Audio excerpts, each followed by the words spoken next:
con un amor disciplinario o una disciplina amorosa. Gracias por amarnos en todo tiempo.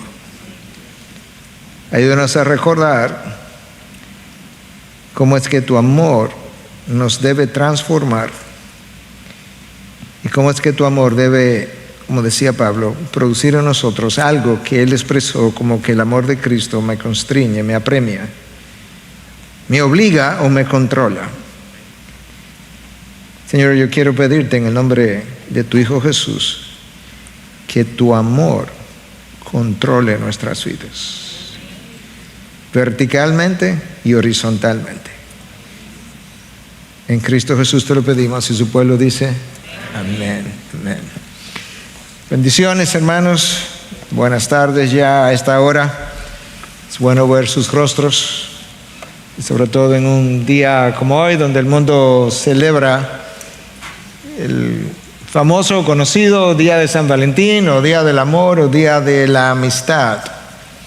Mencionaba en el servicio anterior que me sorprendió encontrar que es un día más celebrado, más reconocido de lo que yo pensaba. No es solamente Norteamérica, Centroamérica, Suramérica, el Caribe, Europa, pero países como China y la India, que reconoció el día, bueno, entre ellos por lo menos a partir del año 1992, Irán, Israel, aunque algunas de esas naciones la celebración se da en días distintos, pero aún así, de alguna manera, el mundo ha reconocido que hay un día en el año como para reconocer una virtud con la cual el mundo no vive a pesar de que la celebra. En el día de ayer nosotros le hablamos a un grupo de parejas de aquí de la iglesia y le hablamos de un tema similar. Habíamos titulado esa charla Liberados para Amar, entendiendo que para nosotros poder amar como Dios menciona en su palabra, hay una sola forma de poder hacer eso y es naciendo de nuevo. Dicho de otra forma, hay una imposibilidad, de acuerdo a lo que Dios revela en la persona que no ha nacido de nuevo, de amar como Él nos manda a amar. Y en esta mañana, de manera providencial, literalmente hablando, Dios orquestó que el tema que nos tocaba cubrir tiene que ver precisamente con la encomienda de amarnos unos a otros. De forma que aquellos de ustedes que estuvieron presentes en el día de ayer, yo no voy a tratar de no ser repetitivo, pero hay algunas cosas que les van a sonar familiar y es porque no puedo exponer este texto sin hacer mención de ellas. El mensaje de hoy yo lo he titulado un tanto diferente. Lo he titulado El amor genuino, la marca distintiva del cristiano. Y yo me hacía la pregunta más tempranamente, si alguien nos hubiese preguntado a nosotros, ¿qué es lo que distingue al cristiano por encima de cualquier otro? ¿Cuál es esa marca que pudiéramos decir, si está presente en él o en ella, de manera categórica pudiéramos decir, ese es un cristiano?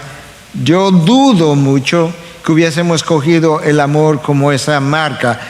Yo no creo que yo lo hubiera hecho, y eso no dice que usted no lo hubiera hecho, pero usualmente no pensamos en esos términos. Yo creo que yo hubiese pensado más como en la santidad o la vida piadosa o algo similar.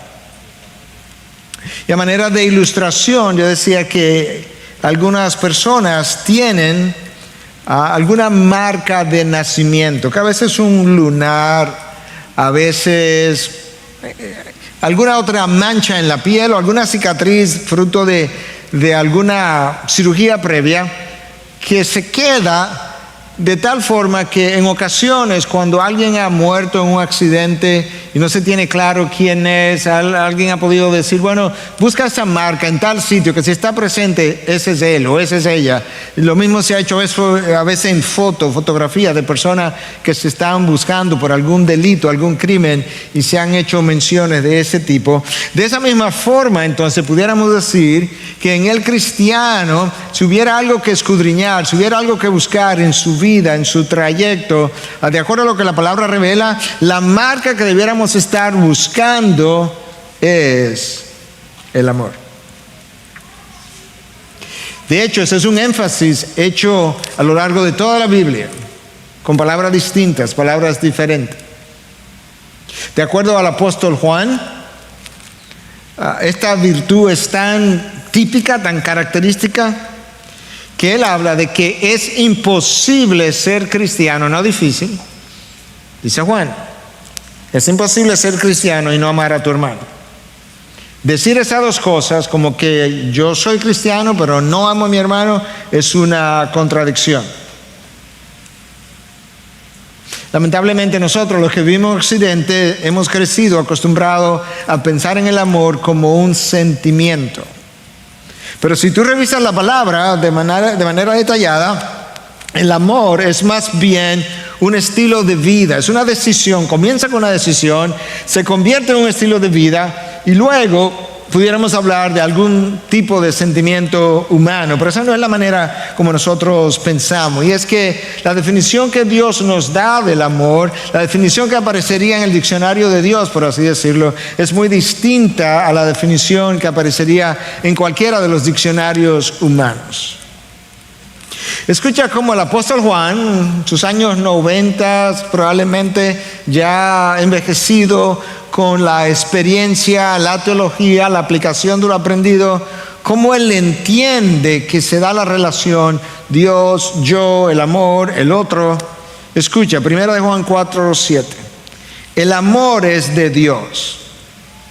Y todo el que ama es nacido de Dios y conoce a Dios. Tú ves ahí claramente cómo Juan lo entiende. Si tú amas, eso implica, si tú amas verdaderamente, como la Biblia manda amar, eso implica que tú has nacido de Dios, porque hay una sola forma como tú puedes amar, y es que Dios te lo haya dado, porque el amor es de Dios. Y eso dice la palabra, que en esto sabemos que somos sus hijos. ¿En qué? ¿Qué cosa? En que amamos a Dios, pero si amamos a Dios es porque Él nos amó primero. Lamentablemente estamos tan acostumbrados a pensar en el amor en términos de un sentimiento, porque nosotros definimos el amor en términos de lo que yo soy, de lo que yo siento, de cómo tú me haces sentir. Pero cuando Dios define el amor, Él define el amor conforme a su carácter, a lo que Él es. Esa es la razón por la que cuando alguien está tratando de ayudarme a crecer en la dirección de la imagen de Cristo, yo muchas veces no interpreto eso como amor, interpreto eso más como quizás algún tipo de disciplina o quizás como alguna forma que ese otro tiene, no muy bondadosa, no muy amorosa, de empujarme en una dirección, y veo al otro que sí está tratando de hacerme sentir bien como alguien que sí me ama. Esa es como la introducción a lo que Pedro tiene que decirnos hoy. Quería mencionar eso porque yo creo que nos va a permitir entender mejor a lo que Pedro se estaba refiriendo y luego entender mejor a lo que la palabra define como amor. Escucha ahora en el texto de hoy, primera carta de Pedro, capítulo 1, el texto va del versículo 22 al 25, pero yo voy a leer 2 versículos primeramente, solamente, 22 y 23. Puesto que en obediencia a la verdad ustedes han purificado sus almas para un amor sincero de hermanos, ámense unos a otros entrañablemente de corazón puro. Pues, ya que debido a, dependiendo de la traducción, pudiéramos decirlo, puesto que han nacido de nuevo, no de una simiente corruptible, sino de una que es incorruptible, es decir, mediante la palabra de Dios que vive y permanece. Ahí en esos 2 versículos hay 2 conceptos que yo necesito entender, y hay un tercero que no está ahí, pero que tenemos que traerlo para poder entender mejor qué es lo que esos 2 versículos nos quieren decir. Esos 2 conceptos que están en esos 2 versículos son los siguientes. Número 1, la necesidad de amar. ¿Por qué? Número 2, ¿qué es lo que me capacita para amar al otro? Y el tercer concepto que yo necesito entender y donde vamos a emplear un buen tiempo es qué es el amor, porque si yo no entiendo lo que es el amor, y obviamente vamos a tener que irnos a otro pasaje para verlo, pero si yo no entiendo lo que es el amor, yo no sé qué es lo que Pedro me está diciendo cuando me dice, cuando me expresa, cuando escribe que ame profundamente, entrañablemente, de forma genuina. Yo no entiendo eso, no sé exactamente lo que quiere decir. Cada uno de nosotros pudiera estar pensando en conceptos o ideas distintas. Recordemos que esta carta fue dirigida a hermanos que estaban bajo persecución, en tribulación. De alguna forma, Pedro entendió que hermanos en esa condición necesitaban de algunas cosas, y esta es una de ellas, necesitaban de algunas cosas para poder permanecer fieles en la carrera hasta el final. Y eso es lo que él trata de hacer al final de este capítulo.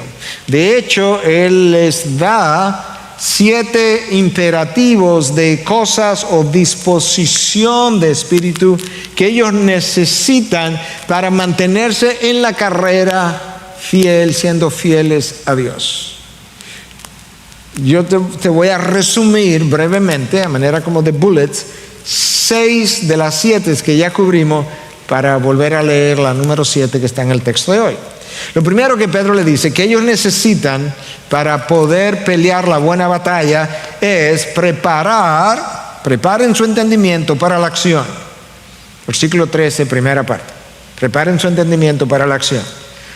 Número 2, sean sobrios en espíritu. Versículo 13, segunda parte. Número 3, pongan su esperanza completamente en la gracia que se les traerá en la revelación de Jesucristo. Versículo 13, tercera parte.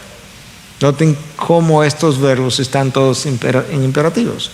Número 4, no se conformen a los deseos que antes tenían en su ignorancia. Versículo 14. Número 5, sean ustedes santos en toda su manera de vivir. Versículo 15. 6, condúzcanse con temor durante el tiempo de su peregrinación. Versículo 17. Ahí hay 6, ya los cubrimos. El número 7 que está hoy es otro imperativo. Es de hecho la forma, es un participio perfecto en el lenguaje original, lo que implica que esto es algo que tenemos que continuar haciendo. Esto es lo que dice: ámense unos a otros entrañablemente de corazón puro. Versículo 22. No me deja una opción. Ámense. Permíteme leerte el mismo versículo de la nueva traducción viviente. Yo creo que te puede dar un poquito de color a lo que se está diciendo. Escucha cómo lo dice. Al obedecer la verdad, ustedes quedaron limpios de sus pecados. Al obedecer la verdad, quedaron limpios de sus pecados. Por eso, ahora que quedaron limpios, tienen que amarse unos a otros como hermanos, con amor sincero. Ámense profundamente de todo corazón. Nota la frase, por eso ahora. ¿Ahora cuándo? Ahora que han sido limpiados de corazón. ¿Cuándo ocurrió eso? Cuando nací de nuevo. Obedecí la verdad. Obedecí el Evangelio. De hecho, esa frase, obedecer la verdad, vivir en la verdad, en diferentes pasajes del Nuevo Testamento es el equivalente a vivir en el Evangelio, vivir el Evangelio, haber abrazado el Evangelio, obedecer el Evangelio. De manera que eso es lo que Pedro está diciendo. Como ustedes ya obedecieron el Evangelio y creyeron, por eso ahora que han nacido de nuevo, y lo vamos a ver reforzado un poco más adelante, ¿ahora qué? Ahora tienen que amarse los unos a los otros, con amor sincero. Tiene sentido que Pedro le haga esta observación porque ellos están en tribulación, están en dificultad, están en debilidad en ese sentido. Imagínense ahora que encima de toda esa tribulación, además ellos estén divididos. Una de las cosas que posteaba ayer, yo creo, es, dado los tiempos difíciles que estamos viviendo, como veo en las redes muchas veces cristianos mordiéndose unos a otros. Pablo le dice, cuando escribe a sus seguidores, que cómo es que si nos mordemos unos a otros, nos vamos a terminar destruyendo los unos a los otros. Pedro dice, en la NTV, Nueva Traducción Viviente, ámense profundamente de todo corazón. Esa es la única manera de sobrevivir. Nota que Pedro no le da ese mandato como una opción, sino como una obligación. De nuevo, el versículo 22, pero en la Nueva Biblia de las Américas, que ya la leí.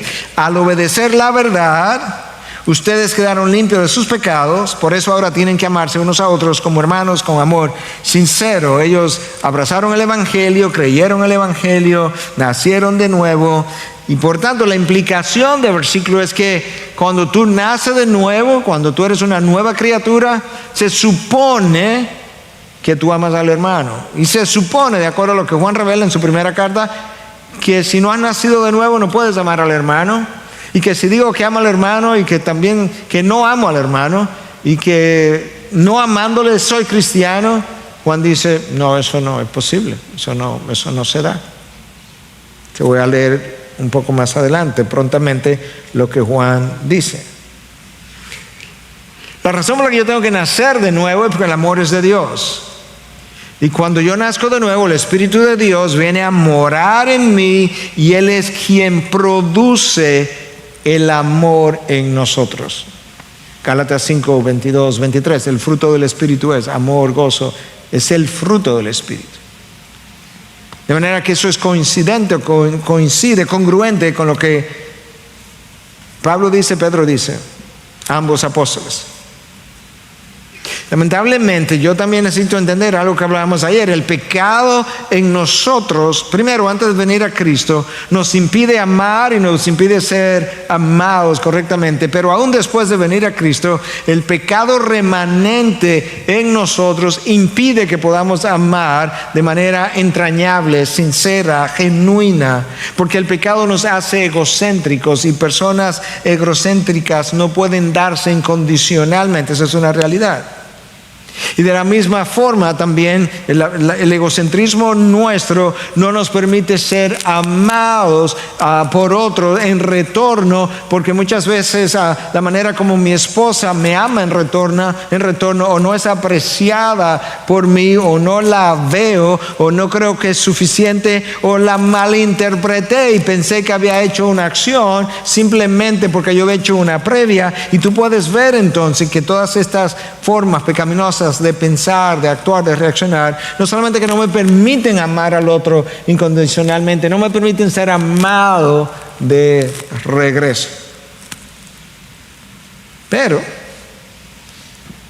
la palabra me dice que el comienzo de eso es un nuevo nacimiento, y por eso le decíamos al grupo de parejas ayer que yo iba a decir algo de manera sobria, pero podría sonar jocoso o contradictorio, pero no lo es. Y es que en cuanto al amor se refiere, tú y yo necesitamos nacer de nuevo, de nuevo. Tú necesitas nacer de nuevo, de nuevo. En otras palabras, yo necesito, aún después de haber nacido de nuevo, adquirir un nuevo conocimiento, una nueva dimensión de las verdades relacionadas al amor de Dios por mí, a mi amor por Dios y a mi amor por el otro. Entonces déjame leerte un par de versículos de la primera carta del apóstol Juan que nos complementa, nos traen luz sobre el pasaje de hoy. Primero de Juan 3, versículos 10 y 11. En esto se reconocen los hijos de Dios y los hijos del diablo. 2 puntos. Wow. Es como que, espérate, vamos a pararnos ahí. O sea, Juan me va a decir algo después de esos 2 puntos que establece la diferencia entre los hijos de Dios y los hijos del diablo. O sea que cuando tú estés leyendo eso, si lo vas a leer otra vez, como que eso merecía una pausa y decir, espérate, esto que viene es importante. Entonces aquí está la diferencia. Todo aquel que no practica la justicia no es de Dios. Eso es entendible. Punto y coma. Tampoco aquel que no ama a su hermano. Uy. Para Juan, si tú no amas a tu hermano, no eres hijos de Dios. Versículo 11. Porque este es el mensaje, el porque establece la razón por la que él está diciendo lo que está diciendo. Porque este es el mensaje que habéis oído desde el principio, que nos amemos unos a otros. ¿De cuál principio? Del principio de la Biblia. En el Pentateuco, en el libro de Levítico, está el mensaje de amarnos unos a otros. Y en la carta de Juan, una carta corta, 5 capítulos, aparece varias veces, no solamente la necesidad de amarnos, sino la idea de que si amo, he nacido de nuevo; si no he nacido de nuevo, no amo. No puedo decir que he nacido de nuevo y no amar al mismo tiempo. Mira cómo Juan, otra vez, todavía en el capítulo 3, pero 2 versículos más abajo ahora, versículo 14, mira cómo él lo dice. Nosotros sabemos que hemos pasado de muerte a vida, o sea que nacimos de nuevo. ¿Cómo, Juan? ¿Cómo es que sabemos que nacimos de nuevo? Porque, ahí está la explicación, amamos a los hermanos. Vamos a leerlo entero otra vez. Nosotros sabemos que hemos pasado de muerte a vida porque amamos a los hermanos. El que no ama permanece en la muerte. ¿En cuál muerte? En la muerte espiritual del que no ha nacido de nuevo.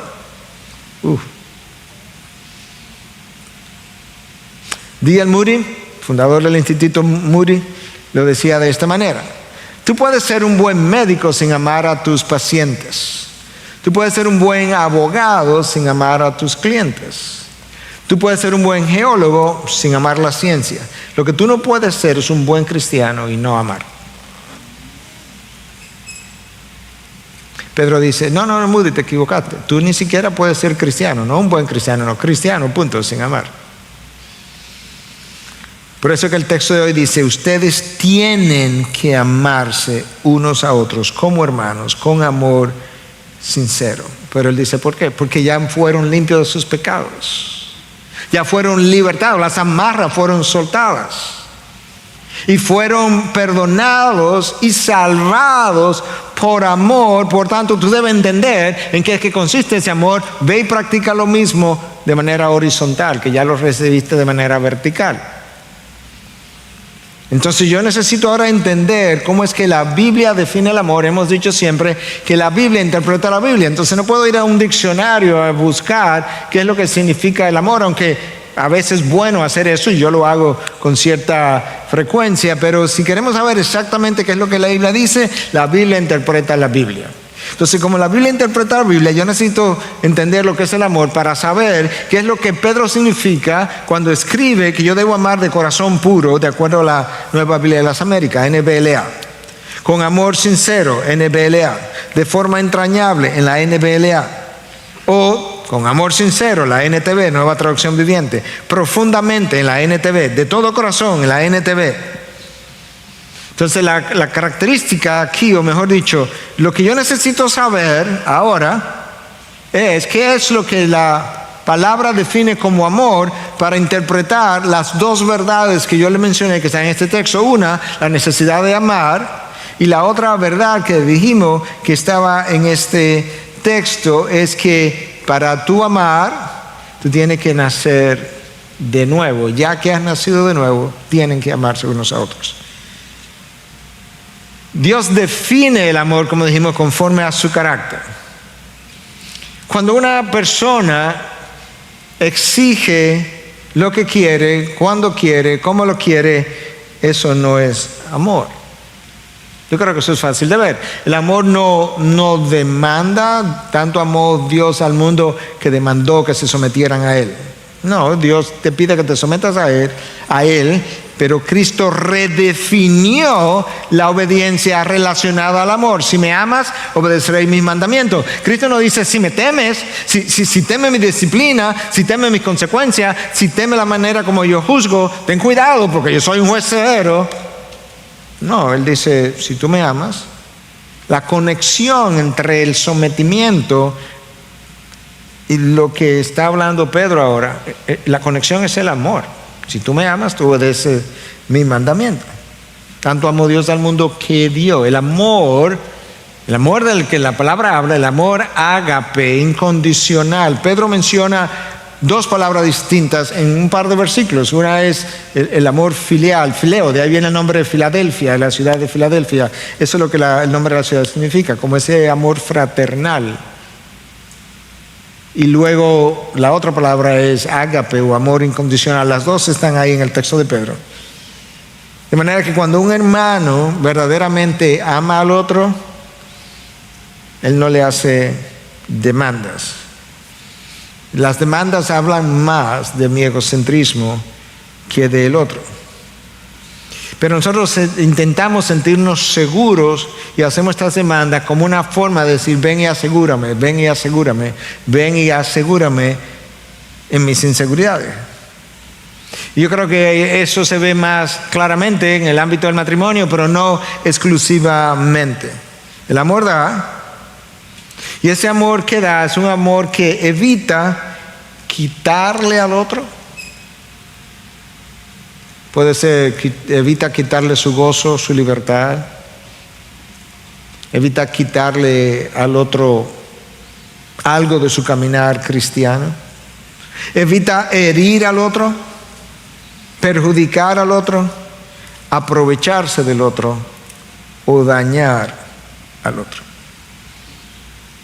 Entonces yo necesito entender mejor lo que es el amor a la luz de la palabra de Dios para saber dónde yo estoy. Yo creo que todos sabemos que el pasaje clásico que me define lo que el amor es se encuentra en la carta de Pablo a los Corintios, capítulo 13. Pablo tenía una congregación, o había sido pastor, había sido el apóstol, una autoridad espiritual en la iglesia de Corinto, una iglesia altamente pecaminosa, egocéntrica, inmadura. Y en un momento dado ellos han sido bendecidos con dones espirituales extraordinarios, múltiples, y lo están usando no conforme a la regla del amor. Entonces Pablo comienza a hablarle acerca de estos dones en el capítulo 12 de la primera carta a los Corintios, y luego él como que dice, un momento, espérense, déjame, antes de seguir hablando de estos dones, déjame explicarle cómo es que estos dones deben funcionar, qué es como la regla que los debe regular, valga la redundancia, que los debe normar, y entonces toma una porción significativa del capítulo 13 para definir el amor, y luego él continúa al 14 donde él reanuda su descripción del uso de los dones. Tú puedes ver que aún a la hora de usar los dones, la norma para regularlo era todavía el amor. Y cuando él comienza en ese capítulo 13, él comienza diciendo, mira, lo voy a poner en lenguaje cotidiano, en lenguaje de hoy, tú puedes ser pastor, puedes ser un gran orador, pero si tú no tienes amor, tu predicación no sirve para nada. Tú puedes tener todos los dones espirituales, hablar todas las lenguas angelicales, si tú no tienes amor, tú eres como un címbalo que resuena. De manera que la ausencia de amor es como que le quita importancia a todo lo que yo hago. Uf. Y lo primero que Pablo dice en el versículo 4 del capítulo 13, en esa carta, es que el amor es paciente. La palabra es macrotumeo, hemos hablado de eso en otras ocasiones, implica permanecer bajo presión o bajo calor por mucho tiempo. En otras palabras, en el lenguaje de hoy pudiéramos decir que la manera como yo demuestro si yo estoy siendo paciente con mi esposa es que en las situaciones difíciles que nos toque vivir, ya sea en nuestra relación, en la vida, en tiempo de tribulación, en una enfermedad, bajo ese calor de la presión, yo permanezco paciente, yo permanezco sin irritarme, yo permanezco fiel a ella. Eso es como la paciencia se demuestra. Las iras, nuestras impaciencias hablan más del amor que tenemos hacia nosotros mismos, literalmente hablando. Si le digo a alguien, mira, si tú haces lo que yo quiero, como yo quiero, cuando yo lo quiero, entonces yo seré paciente contigo. En serio, eso no es paciencia. Eso es conveniencia. Los gentiles, los incrédulos, los ateos pueden hacer eso también. La palabra dice que la paciencia va a implicar que yo voy a esperar ver a Dios obrar, voy a esperar por el poder de Dios obrando en el otro para cambiar, y que yo voy a esperar considerando la actitud que yo debo tener en la espera, porque yo puedo esperar con una mala actitud, yo puedo esperar con una buena actitud. La palabra paciencia implica que tú estás esperando con una buena actitud, y nadie ha sido más paciente que nuestro Dios esperando por nosotros, a veces por la conversión, De hecho, Pedro nos dice que Dios ha retenido su regreso, no porque Él no piensa hacer justicia, por así decirlo, sino porque no deseando que nadie perezca, eso es amor, sino que todos vengan al conocimiento de la salvación. Él ha hecho más lenta, vamos a decirle otra palabra, ha sido paciente en la espera. Pablo luego agrega y dice, no solamente el amor es paciente, el amor es bondadoso. Entonces, ¿qué es la bondad? Bueno, la bondad es como esa inclinación natural que Dios tiene a hacer el bien al otro. La bondad es esa cualidad que Dios tiene, que algunos tienen parcialmente, de estar siempre procurando llenar una necesidad en el otro a beneficio del otro, que a veces hacemos eso hasta para beneficio nuestro, porque llena un tanque en nosotros. No, esto es para que el otro sea beneficiado. La persona bondadosa inicia muchas veces la acción antes que se le pida. Antes de que el otro acuda a mí pidiendo ayuda, la persona bondadosa, como es una inclinación natural, tiende frecuentemente a iniciar la acción de la ayuda voluntariamente. Aún el diccionario de la Real Academia define, un diccionario secular, define la bondad de esa manera: inclinación natural a hacer el bien. Lamentablemente nuestra inclinación natural frecuentemente es autoprotegerme, autocuidarme, cuidar mi tiempo, mi espacio, mi tiempo de diversión, que nadie me lo estropee, por así decirlo. Pablo luego pasa a decir que el amor no tiene envidia, o el amor no es celoso, dependiendo de la traducción que usted tenga. En el hebreo no está tan claro la diferenciación entre uno y el otro. La palabra es juaná, que significa como estar rojo, intensamente rojo. Entonces lo que Pablo está diciendo, mira, el amor no tiene envidia. Dicho de otra forma, si estás en una relación con tu esposa, con tus hijos, con hermanos de la iglesia, y ese hermano de la iglesia tiene algo que tú no tienes, es promovido y a ti tú no, a su sueldo lo subieron y el tuyo no, ya sea que trabaje contigo o no trabaje contigo, tú no tienes envidia de eso que él tiene y tú no tienes. Tú no te molesta, no hay razón para eso. O el amor no es celoso porque no se siente amenazado por la persona a quien amas, porque quizás él o ella me quite algo a mí, o ya sea que me quite respeto, me quite posición, me quite beneficios, o me quite comodidad. Pero la envidia, que por ahí comenzamos, es como una expresión de ingratitud, porque si algo tiene el otro y yo lo estoy envidiando, yo no tengo gratitud, complacencia con lo que Dios me ha dado. Pablo dice, no, el amor no se comporta de esa manera. El amor no es jactancioso, no es arrogante. Cuando la mayoría de nuestras conversaciones comienzan conmigo, ya sea con el pronombre yo o simplemente aludiendo a mi situación, a lo que me hiciste, a cómo me heriste, a cómo me ofendiste, a cómo yo fui afectado, y no estoy considerando, no estoy tratando de entender cómo el otro fue afectado, cómo fue herido, cómo el otro fue también afectado, sería la palabra, pues de nuevo estoy mostrando un cierto grado de orgullo y de egocentrismo, porque es como yo estoy viendo mis relaciones y viendo la vida. Pablo dice, no, el amor no es jactancioso.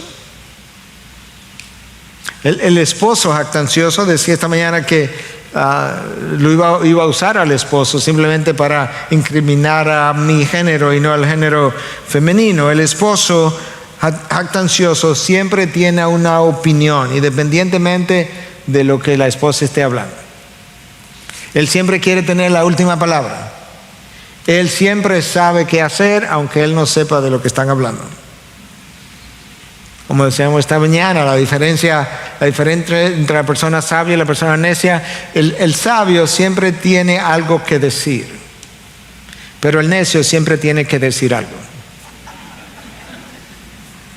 Pablo dice, no, la persona que ama no es así, no tiene jactancia, no está centrada en él, está centrada en el otro. Filipenses 2, considera al otro como superior a ti mismo. Tenéis la misma actitud que hubo en Cristo Jesús. La jactancia celebra los propios logros, no los del otro. La jactancia considera, imagínate que tú llegas a tu casa, algo que veía recientemente, llegas a tu casa, tu esposa tuvo un mal día, tú tuviste un día excelente, ella comienza a contarte de su mal día, la jactancia dice, no, pero déjame contarte del mío, el mío sí me fue diferente, muchacha, totalmente distinto al tuyo. No, el amor dice, wow, no me digas. Y se calla su buen día por sensibilidad al otro, por considerar al otro. Pero dice el amor, si tú quieres entender lo que es el amor no se comporta indecorosamente, ni en público ni en privado. El amor, el verdadero amor que está centrado en el otro, no usa palabras hirientes, no es cruel, no es grosero, no es áspero, no le habla mal al otro, no pierde los estribos, trata de no ofender al otro, no usa palabras indebidas para no menospreciar al otro. No, porque no se comporta indecorosamente. That's indecoro. Ni en público ni en privado. Cuando maldecimos, cuando usamos malas palabras, o palabras obscenas, o palabras hirientes, o abrimos la boca de forma grosera, no estamos actuando conforme a la regla del amor. Yo creo que todas esas formas hablan más de mí que de cómo el otro se está comportando, de cómo yo soy, de lo que yo soy. Cuando somos groseros con el otro, hermanos, eso no es un problema de temperamento, no que es que yo soy colérico, tengo un problema, tú sabes, yo además, tú sabes que yo tengo una cosa, y es que yo soy muy celoso con las cosas del Señor, en serio. Dejemos esas pinceladas de cristianismo y revistamos el lenguaje de piedad, y no tratemos de justificarlo. El amor no busca lo suyo, dice Dios, porque es Dios que ha inspirado esto. Claro que no va a buscar lo suyo si el amor está centrado en el otro y no en yo, en mí mismo. Porque el amor no tiene que ver conmigo, tiene que ver con el otro. Tanto amó Dios al mundo, el otro, que dio a su Hijo. ¿Para qué? Para salvar al otro. No tenía nada que ver con Dios. Cristo no tenía nada que buscar aquí abajo que tuviera que ver con Él. Tenía que ver con el otro. Él lo tenía todo. El amor piensa en el otro, le sirve al otro, por tanto el amor es servicial, el amor es sacrificial. Busca siempre la oportunidad de servir. Pastor, ¿y qué uno hace? Porque a veces, mira, yo he tratado de hacer eso con mi pareja, pero él o ella no aprecia lo que hago, y entonces, ¿qué hago? Bueno, ¿tú piensas que verdaderamente tú y yo hemos apreciado completamente todo lo que Dios ha hecho por nosotros? ¿Tú piensas verdaderamente? Claro que no. Entonces, ¿cómo Dios ha reaccionado cuando yo no he apreciado todo lo que Él ha hecho por mí? Él ha reaccionado ¿cómo? Con paciencia, con bondad, en espera.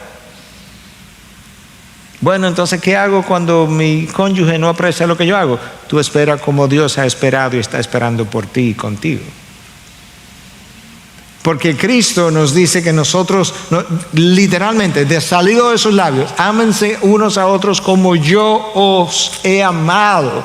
¿Tú quieres saber qué es lo que significa amarse unos a otros? Cuando yo lo dije, tú mira como yo te he amado y así es que yo quiero que lo hagas. El amor no se irrita, dice Pablo. Bueno, pero eso tiene que ver con paciencia. Eso tiene que ver con no comportarse decorosamente, sí, pero como que Pablo está pensando, sí, pero a esta gente hay que decírselo más de una vez, más de una forma, porque si no, no se la llevan.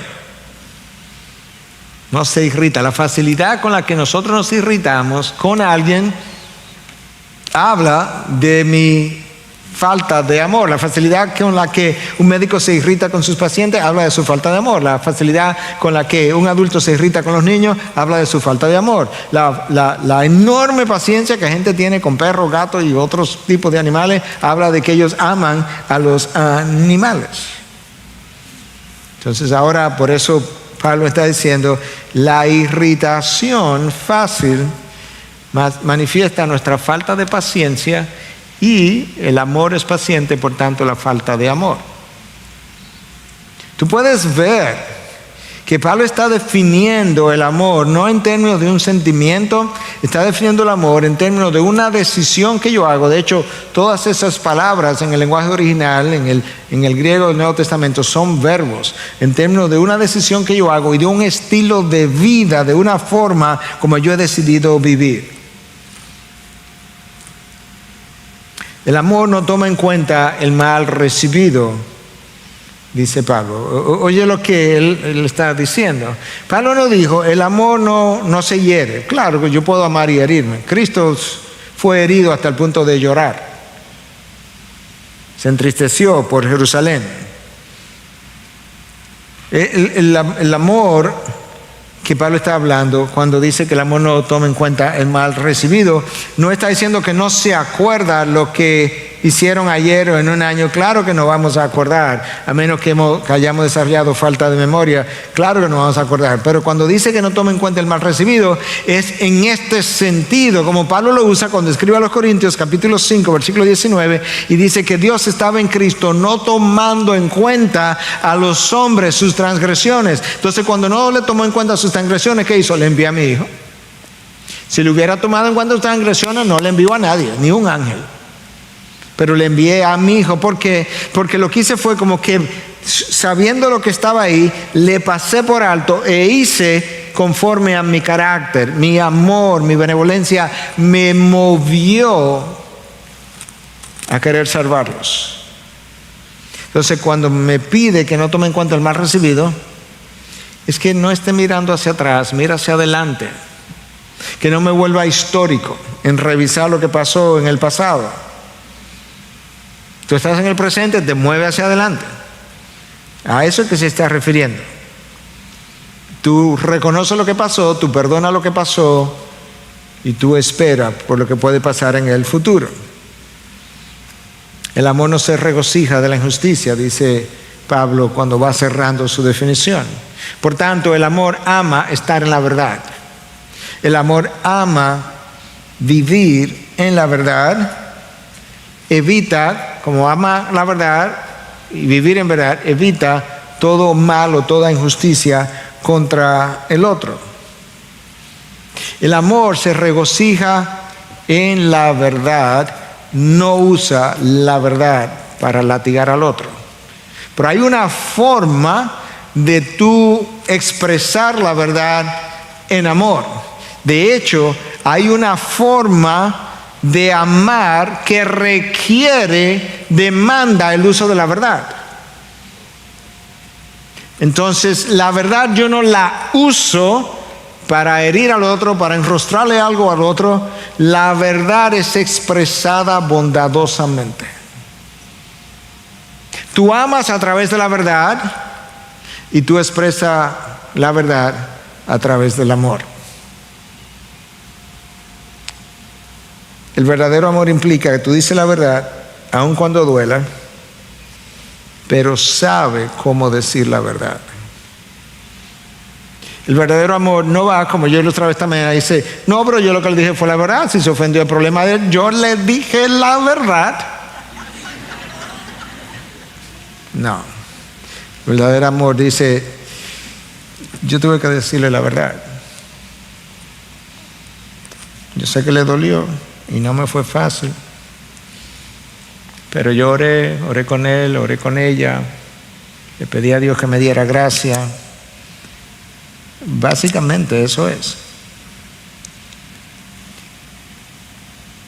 Oye lo que dice Proverbios 27:6: fieles son las heridas del amigo. Fieles son las heridas del amigo, pero engañosos los besos del enemigo.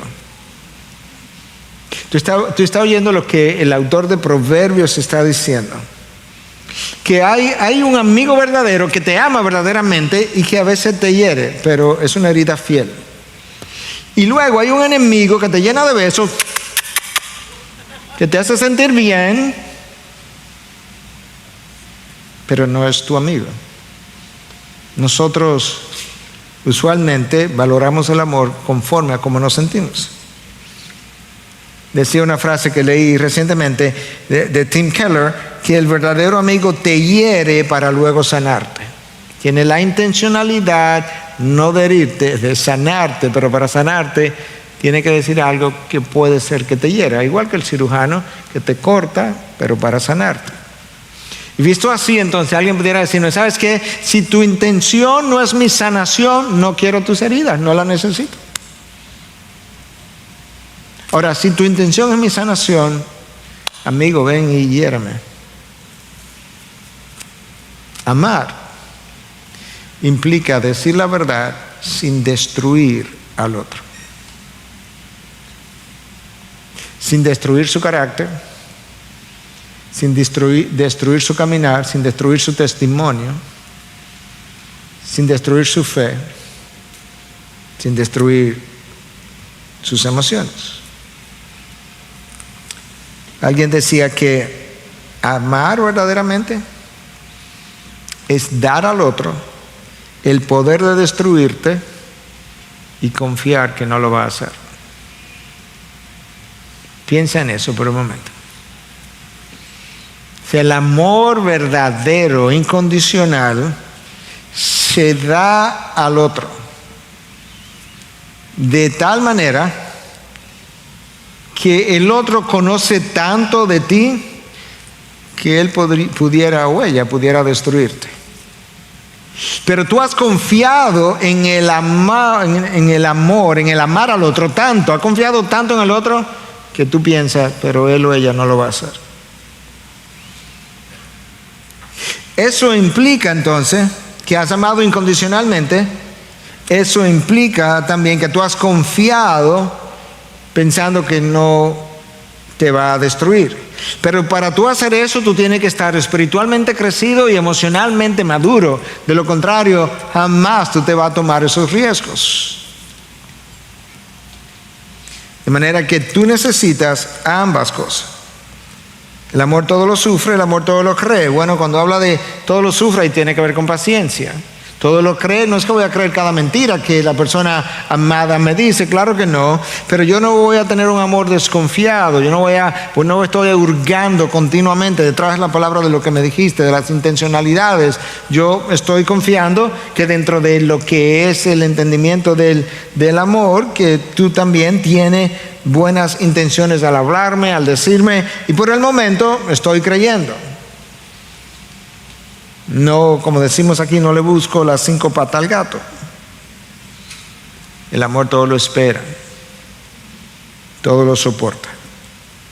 Espera el poder de Dios obrando en el otro.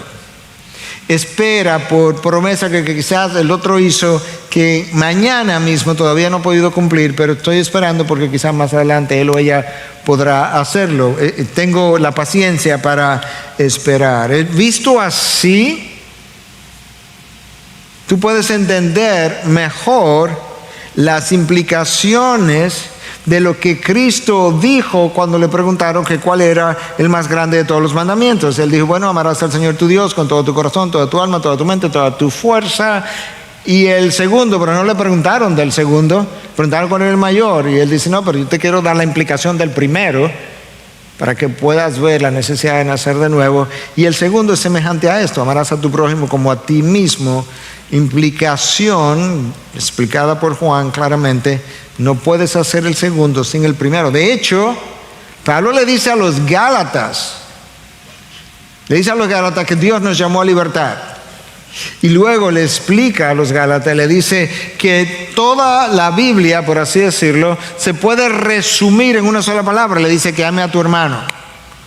Ajá, y el primero, ¿dónde lo dejaste? ¿Era amar a Dios? No, es que no puede amar a tu hermano si no amas a Dios primero. De manera que Pablo lo resumió todavía más. Entonces, el amar a Dios con toda tu alma, toda tu mente, toda tu fuerza, todo tu corazón, y el amar al otro es lo que ha sido llamado por los académicos o interpretado como, mejor dicho, la ley de Cristo. Cuando Pablo le dice a los Gálatas también en 6:2 y a los Corintios en el capítulo 9 en su primera carta y habla de la ley de Cristo. ¿Qué es la ley de Cristo? Lo que los académicos entienden es que la ley de Cristo es la interpretación y resumen que Cristo hizo de toda la Biblia cuando Él dice que en el amar a Dios y en el amar al prójimo, ahí se resume toda la ley y los profetas. Esa es la ley de Cristo. Tú haces eso y después tú haces lo que tú quieras. Tú amas a Dios y tú amas al hermano y luego haz lo que tú quieras. Wow. Bueno, pero yo no puedo hacer eso si yo no muero a mí mismo. No. La palabra me llama a morir a mí mismo. Y pudiéramos preguntarle a cada uno de nosotros qué significa morir a uno mismo y pudiéramos dar diferentes respuestas. Déjame darte esta interpretación de alguien que escribió esto de forma anónima, para que podamos entender qué implica morir a ti mismo. Cuando a ti se te pasa por alto, o se te deja a un lado, o se te considera un don nadie, y eso te duele y te molesta porque es un insulto o descuido, pero tu corazón está contento sintiéndose digno de sufrir por Cristo, eso es morir a ti mismo. Cuando lo que haces bien, otro lo critica. ¿Te ha pasado eso alguna vez? No, no te ha pasado. Algunos de nosotros. Cuando lo que haces bien, no lo que haces mal, lo que haces bien, otro te critica. Cuando tus deseos son pasados por alto, tu recomendación no cuenta y tus opiniones no son tomadas en cuenta y tú rehusas a la ira de tu corazón y rehusas defenderte y lo tomas de una forma callada y paciente, eso es morir a ti mismo. Como Cristo hizo, de una forma callada y paciente, como oveja que es llevada al matadero. Cuando tú amorosamente y pacientemente soportas cualquier irregularidad o molestia y cuando puedes enfrentarte cara a cara con la extravagancia, los excesos, la insensibilidad espiritual y lo soporta como Cristo lo soportó, eso es morir a ti mismo. Cuando estás contento con cualquier comida, cualquier ofrenda, cualquier clima, cualquier sociedad, con cualquier actitud, con cualquier interrupción por la voluntad de Dios, eso es morir a ti mismo. Cuando nunca estás interesado en referirte a ti mismo en cualquier conversación o guardar un récord de tus propias buenas obras, ni te inflas después que se te halague, o cuando tú amas permanecer como un desconocido, eso es morir a ti mismo. Yo no puedo, sin morir a mí mismo, yo no puedo llevar a cabo la ley de Cristo. Amar a Dios, amar al prójimo. Posible. Y para eso yo tengo que nacer de nuevo. Pablo quiere que yo termine entendiendo que la mayoría de nuestros problemas que generamos es mi falta de amor hacia el otro, que frecuentemente lo genera. No, pastor, que mi esposa tal y tal cosa. Sí, pero es su falta de amor hacia el otro que lo genera. O sea, que va en ambas direcciones. Pedro llama a los hermanos que están bajo persecución a amarse unos a otros, porque de lo contrario ya no van a poder sobrevivir. En la división no está el beneplácito, la complacencia de Dios. Pero Pedro le dice, por tanto, tienen que amarse unos a otros. Y luego en el versículo 23 que leímos, le dice, ¿por qué? Pues ya que debido a que ya han nacido de nuevo, esa es la razón, como ya han nacido de nuevo, pues esto es como natural, esto es lo que toca, esto es lo que sigue, esto es lo que se supone que siga, que ocurra, que se vea como demostración de que has nacido de nuevo. Entonces luego le explica cómo fue que nacieron de nuevo, no de una simiente corruptible, sino de una que es incorruptible. ¿Cuál es esa simiente incorruptible? Es decir, dice Pedro, mediante la palabra de Dios que vive y permanece. La simiente es una semilla, ¿te acuerdas la parábola del sembrador? Y al final la semilla representaba la palabra. Aquí también, naciste de nuevo mediante una semilla, una simiente incorruptible que es la palabra de Dios que vive y permanece. Lo que Pedro está haciendo ahora es ayudándole a tomar la temporalidad de la vida y lo vamos a ver un poco mejor ahora en los próximos versículos, versus la permanencia, la eternidad de la próxima vida, de la vida que ahora tengo, de la vida nueva que he recibido, que la recibí por medio de la palabra que es viva, la palabra que es eterna. Esa palabra me ha dado vida nueva y vida eterna con relación a los nuevos criterios, a la nueva naturaleza de esa nueva vida es que yo tengo que ahora amar. Y escucha cómo Pedro termina cerrando esta porción del capítulo 1, haciendo la comparación entre lo temporal y lo eterno. Toda carne es como la hierba, y toda su gloria como la flor de la hierba. Sécase la hierba, cáese la flor, ahí está la temporalidad. La hierba se seca, la flor se cae. Pero, aquí viene la eternidad. La palabra del Señor permanece para siempre. Esa es la palabra que a ustedes les fue predicada. Esa es la palabra que a ustedes les fue predicada, la verdad que fue expresada, la verdad que ustedes abrazaron, la verdad que ustedes obedecieron, que le permitió nacer de nuevo, que le permitió amarse unos a otros. Entonces, dicho de otra manera, mi nuevo nacimiento me permite amar incondicionalmente. Cuando no lo hacemos, hay grados de rebelión en nosotros y de naturaleza caída en nosotros que lo están impidiendo, pero no es incapacidad. En la palabra es importante diferenciar entre incapacidad y una indisposición. Cuando la palabra dice, nadie puede venir a mí, dice Cristo, eso es una incapacidad. La mente del hombre pecador no se somete a Dios y ni siquiera puede. Él puede, me dice, eso es una incapacidad. El nuevo nacimiento me quitó esa excusa. No tienes una incapacidad, lo que tienes es una indisposición que yo necesito conquistar. Entonces, ¿cómo es que Dios mostró eso? Bueno, en su Hijo, en la cruz. Él fue a la cruz. Y en la cruz Él derramó sangre, hizo lo último, dio su vida para darnos a nosotros vida. Totalmente centrado en el otro. Completamente bondadoso, totalmente paciente. Escuchó cosas inapropiadas en cualquier momento, pero delante de Dios sobre todo, y las soportó. Y creyó que ellos podían cambiar. Y los vio cambiar. Déjame cerrar con esta historia. Es una historia real. Mencionaba que Richard Seltzer fue un cirujano facial. Practicó la medicina hasta el año 2016. Y lo hizo en la ciudad de New Haven, Connecticut.